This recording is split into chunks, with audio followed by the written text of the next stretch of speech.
Hi, this is Odeean. Today I'm going to be taking a look at the Motorbot PE-DX-01 Arcee figure from Perfect Effect. Arcee comes in this nice box suitable for display. As you can see, I've already pulled her out, but she's in this window section in robot mode. There's a nice computer graphic of her vehicle mode here. Turning around on the side, I can't understand what this says. On all the sides the graphic is the same. On the back we have the same image that we've been shown pretty much everywhere on the internet, computer renderings of Arcee in her kind of action ninja poses. So this really wasn't enough to sell me on the figure, because you can make anything look good with the computer. I didn't pull the trigger on buying this till I'd seen a lot of in-hand pictures. So let's have a look at the toy in more detail. Okay, I want to start this review off by just going over some of the really strong points in this figure. So the figure does look fantastic. In robot mode, we cut a really nice silhouette no matter which way you look at it, and the fit and finish of the surfaces and the plastic quality seems to really be top notch. So she's got a lot of posability, got ball joints in the shoulder, a swivel on the bicep which has a little locking point here, so in theory you get a couple of preset spots, although my one's a little bit loose so it pretty much rotates anywhere. We have more than 90 degrees on the elbow, not double jointed, but still just got a good range of motion from the physical dimensions of the toy. We've got a swivel here on the head, and I don't think it's a ball joint, I think it's just a compound swivel, so that actually also operates these ears. So the ears come in after the transformation, and then when you rotate the head back like that, they pop out. Apart from that, we've got the thrusters on, or wing sections on her back, which can rotate in a number of ways, like more than one pivot point to go backwards and forwards and around and like that. On the hips, we have swivel backwards and forwards, not ratcheted, just friction. We have a swivel above the knee in the thigh. The knee itself gets way more than 90 degrees, mainly because of the way it's constructed with the cavity at the back for transformation.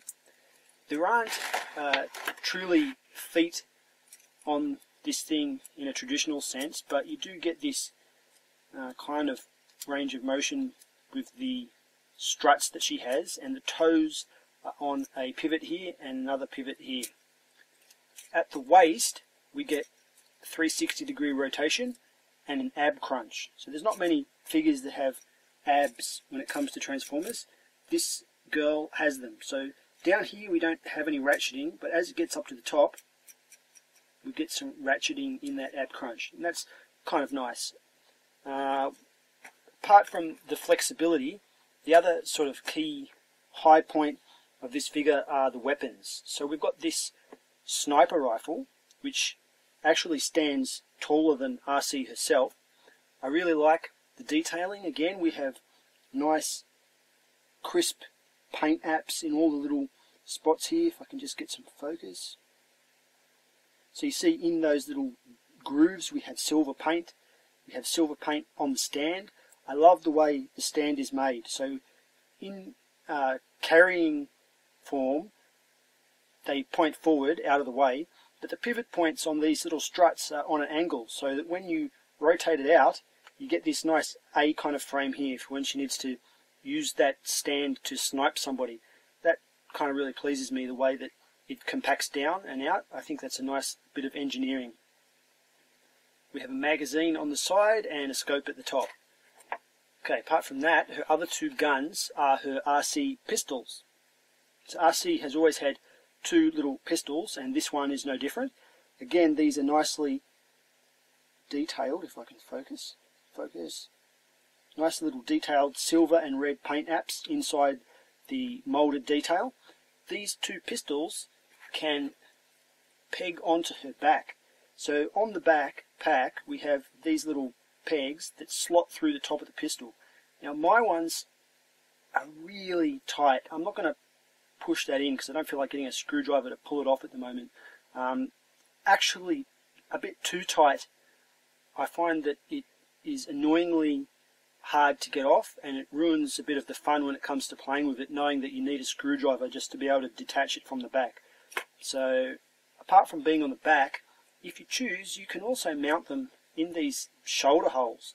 I know it looks a bit weird, but if you want to hold all her guns on the figure in display, you could store the guns in these shoulder bits. In the hand itself, they really firmly slot in, so it's a really firm connection, and it's not going anywhere.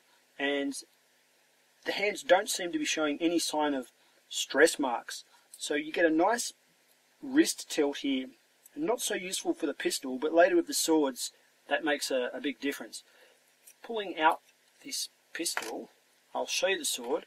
So the sword is like the IDW comic, basically, a kind of energy beam, and I really love the idea. I'm glad they went with it. It can slot in the back like this for transportation. She comes with two, and that's this one of mine is a little bit bent, but the gun gets in the way as well. But one of mine is, like this one, is actually a little bit warped. I don't know if you can see it there. It came that way, so that can they can both slot in there. When she holds them in her hands for posing, they you just get them sideways like this and rotate it in past the fingers, and then she can do all kinds of pointing action, stabbing, or as the box art shows, she's kind of flying through the air like this, doing some kind of attack, slicing outwards. Nice little options. It would have been nice if the pistols could have been on the back at the same time as the swords through these holes, but you know, I'm not too picky. That's not that much of a big deal. Pulling that off, I'd just like to show for a minute that this gun off the, I can't remember what the real name of this is, we just call it Rosanna, I think. The sword off this girl is kind of a matching set to Arcee's. So both these figures have nice little pink swords. That's kind of cool. Okay, now a few comparison pictures. A lot of people always seem to want to know which one's the one that you should get. Should you get the Perfect Effect Arcee? Should you get the Delicate Warrior from iGear? I have Delicate Warrior, and here she is. Stands a little bit taller than Perfect Effect's one, and to me it looks like they're in a different scale. Delicate Warrior's head is much more bulbous and massive than the Motorbot's head, and for my money I prefer Delicate Warrior. She does have flaws. It can't stand up. This figure has looser joints, looser hips up here especially, and requires a stand in order to be able to hold a pose. It comes with a stand, so that's not a massive problem. I'm a bit of a sucker for G1, so I like this one better. I think the Delicate Warrior really is spot on Arcee. So for me, when I think Arcee, this is the toy I go for. My Motorbot is a nice looking robot fembot, but not Arcee in my collection. So if I had to choose, I would go with the Delicate Warrior, but we're not reviewing Delicate Warrior, so let's put her aside. Now, let's get to some of the problems. This is where the story gets sad, okay? This piece at the bottom snapped in half just before I did this review. I've glued it back together. If you can see the little crack there where it's glued, it's pretty weak now. It's still going to break again, I can tell. It's really quite disappointing. I wasn't doing anything too bad. I was just moving it and it snapped. So that's, you know, these things happen, and that's not too crucial a part. So that alone isn't enough for me to hate on this toy. But there is a really killer flaw in this figure, and in fact it is so bad that it would stop me from recommending this to anyone. I don't want to jump the gun and get ahead of myself. You'll see it in transformation, but just before we get to that, you'll see here I've had to cut a part off the toy. This little nub, this rough section here, the little circle, there used to be a bump here that's supposed to lock part of the foot into the leg for transformation. And the instructions even show you've got to really push it hard to get that last notch in. Now, this toy is built very close tolerances between the part, and because there's die cast in the side of the leg here, it doesn't want to flex as much as an all plastic leg would. So I wasn't able to flex this plastic bit out slightly to be able to get the nub behind it like the instructions show. And I mean, I'm a big guy, I'm pretty strong, and I pushed it as hard as I could push it without ripping the plastic in half on the toy, and it was not going to happen. Both sides weren't going to happen. No matter what I did, they were not going to go in. I got some scissors and just shaved it off. So there were two on each foot. There was one on this side, one on this side, one on this side, and one on this side. And in order to be able to transform this toy, they have to go. And basically, if you don't do it, the final part of the transformation can't happen. So that's a bit of a bummer. And I think that any figure you have to cut in order to transform as shown in the instructions is a fail. And that's a pity, because the robot mode is really attractive, and I do like this as a fembot. But anyway, I'm going to do the transformation, and you'll see what I'm talking about when I get to that point. So in order to transform this figure, first what we want to do is pull off these parts, boosters at the back. There is a bit of parts forming. I don't hold it against the figure. That's not what's upsetting me, but it would have been nice to have a perfect transformation, but in this case it's not possible. We remove this backpack section, put that aside, so these pieces can go over here. The next thing we want to do is we just want to pull this head unit back. I don't know, you don't even show that on camera. Okay, do it again. We want to pull this head unit backwards just a little bit so it untabs from the chest section. Once we've done that, we can rotate this whole back portion of the body up into this orientation and move the arms out while rotating the shoulder joint so that they point backwards, like so. The forearms need to be rotated so that these little peg holes are on the outside edge, and so that the hands have the fingertips facing each other like that. They can't be the other way. They have to be facing each other, otherwise the figure won't transform. Just line that all up so it's nice and neat. Then going back to the head unit, this is a delicate and kind of crucial step. We want to grab this panel that the head is attached to, not the head itself, and we just want to rotate the whole thing around like this. We don't want to break her head, so don't be too rough with it. Next, grab the chest, pull it out, while at the same time pushing this all in. Now it's a little bit tricky. Why won't you work? There. Is that right? Like this. What we want is this little hole to be visible at the front. So that's that panel that the neck was on. And we want that little panel to be down here where the hole for another peg to slot into will be shown. So it's possible to get this head in without this panel in this position, and that'll cause problems later on. So that's an important thing to get right now. Oh, and also this has to be released at that point. So as the head went in, it popped out this, and this little bar, this pole, just sort of free floats at the moment. Next we'll rotate at the waist around 90 degrees, like so, and move the hips so that they're sticking straight out in this position. Rotate at the knee so that the legs are pointing out like she's doing the splits, and then put the struts together. Now this is the point where I snapped mine the last time I was handling it. As I pushed these struts together, my finger just put pressure on the top of this bar and it snapped. So be extremely cautious there if you want to maintain that little silver bit. Now here comes the killer part. This is the part where you need to have cut the toy. I'm not telling everyone go out and cut your toy. I'm not going to be responsible for you hacking up your figure. Maybe yours is going to be built better than mine and it won't do it.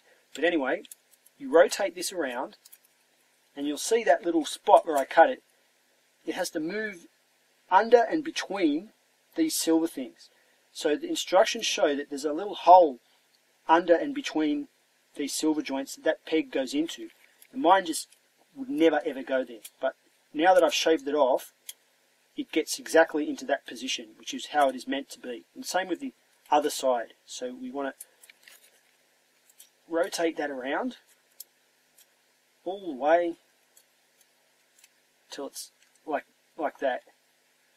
Next, another tricky part coming up here, we want to bend this knee joint until it's down like this. And when it's all the way down, carefully hold this panel. Now this can come off. You'll see that it pops off. It feels like this might snap. So you can remove it yourself without too much twisting and it will come off safely. But if you're going to use this little piece as a lever to turn this switch here, then I feel like this little piece of plastic will snap if used as a lever. So I grab it at the base, not at the top. Grab it at the base and rotate it around 180 degrees. And that will only be possible if this angle is right. If you haven't angled this in a sharp enough angle, this won't turn, and trying to force it will end up breaking something. So the same thing happens on the other side. We want to get that nice sharp angle and then rotate this little knee guard around like that. So we're almost there.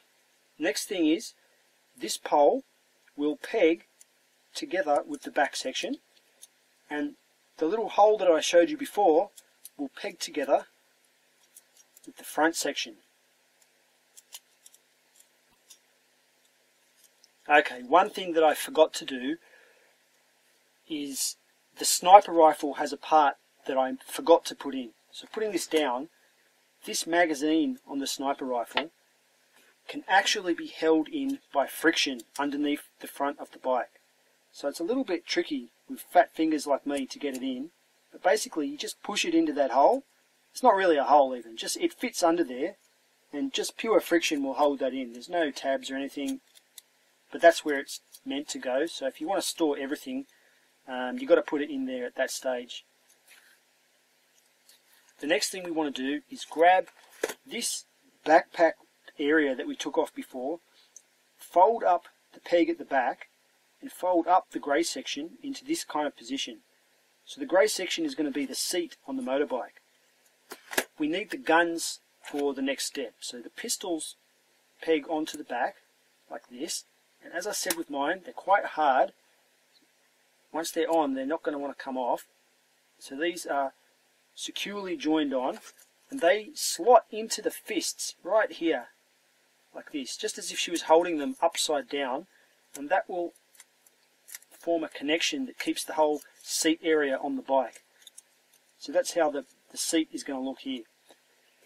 Next thing is we get these panels that were the wings, or the boosters, and fold them out. And be careful, because the white section is going to move through that slot. Then fold the wing down, and this is flat. This is a kind of cowling which is going to be connected to the side of the bike. Now, it shows on the instructions that these swords connect. I'm going to do it, but I found that once I get these on, I find it almost impossible to get them off again.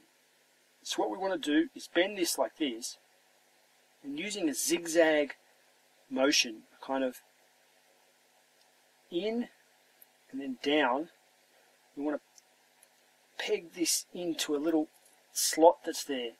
It's quite difficult. I think that it's a rotten idea to have done it this way, and I'm not happy with the way that the construction works with this. I mean, I'm trying not to break the toy. That's why it's taking me so long here. But I have to hold a very, very flimsy bit, and with my experience, there we go, it's locked in. I don't know if you heard that, but there was a definite click, and it went into its spot. And then just give it a bit of a push. Now, with the flimsy construction of the foot area that I showed you that I broke before, that scares the crap out of me doing that. But anyway, on the side of the bike, there's a hole and a tab on this one, and all you got to do is tab it in like this. Turn it over. Next, we get the barrel of the sniper rifle, pull it off, disconnect the stand, and compact it down like that. And you'll see that this little tab will slot into the side of this barrel. If I can just get it in like this, and that's going to lock the cowling together at the base. This is the part that was impossible for me to do while this foot was mistransformed due to the bump that I shaved off. So this is the part you would have to leave out if that bump was giving you a lot of trouble and you didn't want to shave it off, because there would be no room for this pole with the foot slightly angled down more. So I'm going to repeat the process on the other side. Grab the sword, fold the sword, slot it in, try not to break it, peg the bit in there, okay, tab it in over here. Uh-oh, that didn't sound right. Tab it in.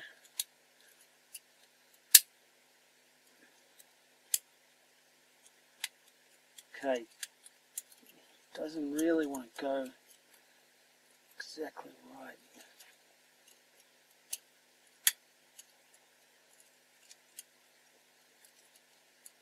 That's pretty secure now, and it is held together mainly with friction, but it's pretty secure, not a great big problem, the friction there. Pull off the scope off the sniper rifle next, and grab these two bits that form the body of the sniper rifle, and these can just peg in to the sides of the arms that were having facing outwards before, those little holes. So that's why we left the holes facing out, so these could form a kind of rocket or saddlebags, I don't know what you like to call it. We have left over the scope of the sniper rifle and a peg hole here, and we have the stand of the sniper rifle. So if you bend that over so that it is together, it's like a little pair of pistols or laser rifles, and they can peg into this side. I found that this stand is actually a little bit stiff and tricky to get in, but not too bad. It starts to wear down over time. So there you have it, motorbike mode. These little pegs are some kind of handles. I have this figure that everyone thought would be perfect for this, but to tell you the truth, kind of sucks, I think. It's out of scale, it fits on in a weird way, and it just doesn't feel right to me. That looks a little bit ridiculous. The wheels, I find, don't really roll too well in the bike mode, probably because I've got something rubbing, but due to the fact that the whole thing just sort of approximately stays together in this mode, it's hard to get it so that the wheels will be free, and I'm not really crash hot on this bike mode. It does kind of look cool so far as it being a kind of Tron-esque design and very kind of techno-futuristic. I like the idea, I just think the execution is a little bit lacking and it could have been done better. Given that this is the first attempt from Perfect Effect to make a larger deluxe scale figure, it's a good try for a first attempt, but you know, it's because of the price, $100, the faults start to outweigh the good points when you're looking at $100. So I'm a little bit disappointed in it. It would go good with maybe a G.I. Joe or something like that. I don't collect Joes, don't have any of that, and my Star Wars figures aren't really that flexible, so I can't make them ride it.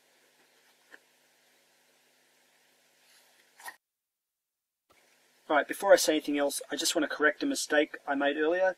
The swords and pistols can all go in the backpack at the same time. Alright, my final thoughts on this figure. You know, a lot of people really like this figure. I read a lot of posts on threads saying how awesome it is, and I don't really agree. I don't think I can recommend this figure. The flaws in it were just too big for me to be happy with. I paid $85 for this, and the shipping was about $15, so $100 altogether. And I'm not against paying top dollar for figures that I really like, and I've got a lot of figures that I paid a lot of money for, but I don't feel that this figure gave me $100 worth of value. And part of that is the major problems I had with the foot area. I mean, that was really annoying. I actually did this video and then had to scrap it. I got so upset the other day that I didn't want to post what I said after I just figured that out. I thought it was too fresh in my mind, so I waited another day and then did this again. And after doing that, I've kind of calmed down a bit, and I do like the figure for posing and that kind of thing. And I need more fembots. We all need more fembots, so it's good for that purpose. But it still pisses me off that happened. Apart from that, forgetting that little issue, which, I mean, in the scheme of things, that was a little defect compared to the overall quality of the build. Apart from that, it's not really Arcee for me. I don't think this looks like Arcee at all, to be honest. It just looks like a fembot, and fembots are cool, but not $100 cool. I think this should have been about $70, $70 to $80. 70 would have, of course, we all want it to be cheaper. 70 is a bit unrealistic, but say 75 would have been a really sweet spot for this. And if it had been 75 everywhere, I could have added this to my pilot loot at BBTS, and shipping would have only worked out to be $3 or something. So I wouldn't have had to have paid the $12 or $15 that I paid for shipping with this, and it would have all round just been a much sweeter deal that I could have been happy with. So I'm sorry to say this is not my favourite toy, but if you like it, go ahead and grab one. Thanks for watching my video review of the Motorbot Arcee. This has been Odeean.